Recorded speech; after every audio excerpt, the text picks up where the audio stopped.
ইফালে ডবকাৰ হালধি আতিত শিহৰণকাৰী দৃশ্য বন্য হস্তীৰ আক্ৰমণৰ পৰা কথম্পি প্ৰাণ ৰক্ষা পৰিল এজন লোক। এখন বাহনত আক্ৰমণ কৰিবলৈ চুচা লয় এটা প্ৰকাণ্ড বন্য হস্তীয়ে বাহনেৰে কথম্পি প্ৰাণ ৰক্ষা চালকৰ। এখন চাৰিচকীয়া বাহনেৰে হৰ্ণ বজাই বন্য হস্তীক খেদি পঠিওৱাৰ চেষ্টা কৰে একাংশ লোকে। হৰ্ণ বজোৱা বাহনখনলৈও চুচা লয় বন্য হস্তীটোৱে। এক ভয়ংকৰ অঘটনৰ পৰা ৰক্ষা পৰে লোককেইজন। কেমেৰাত বন্দী হৈ ৰৈ বন্য হস্তীয়ে চুচা লোৱা সেই শিহৰণকাৰী দৃশ্য আমি সেই দৃশ্য আপোনালোকক দেখুৱাই আছো।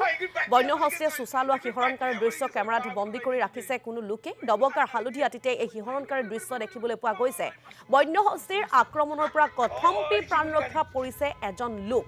এখন বাহনত আক্ৰমণ কৰিবলৈ চুচা লয় এই প্ৰকাণ্ড বন্য হস্তীটোৱে।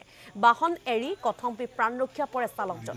এখন চাৰিচকীয়া বাহনেৰে হৰ্ণ বজাই বন্য হস্তীক খেদি পঠিওৱাৰ চেষ্টা চলাইছিল একাংশ লোকে। হৰ্ণ বজোৱা বাহনখনলৈ তাৰ পাছতেই চুচা লোৱা দেখিবলৈ পোৱা গ'ল বন্য হস্তীটোক আৰু এক ভয়ংকৰ অঘটনৰ পৰা ৰক্ষা পৰে সেই লোককেইজন। কেমেৰাত বন্দী হৈ ৰয় বন্য হস্তীয়ে চুচা লোৱা সেই শিহৰণকাৰী দৃশ্য।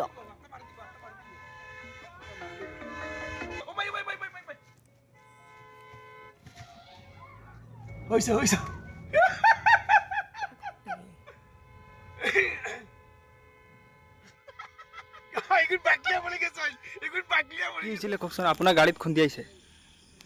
মই গাড়ীটো ঘৰৰ পিনে আহি আছোঁ আৰু হাতীটো বস্তিৰ পিনে ওলাই আছে আৰু মই তাক দেখা পাই গাড়ীটো এনেকুৱা ছাইড কৰি থৈ মই আঁতৰি গৈছোঁ। গাড়ীটো তাই মাৰি দিলে হাতীটো।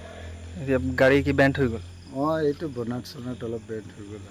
আপুনি ক'ত ডবকা ফালৰ পৰা আহি আছিলে? নাই, মই আমাৰ এই পাৰখোৱা গৈছিলোঁ মালিকৰ ওচৰত ডাম্পাৰ চলাওঁ। তাৰ পৰা আহোঁতে ঘৰৰ পিনে সোমাওঁতে হাতীটো দেখা পাই ভয় খাই গৈছোঁ। গাড়ীটো থৈ মই আঁতৰি গৈছোঁ। গাড়ীটো তাই হাতীটো মাৰি থৈ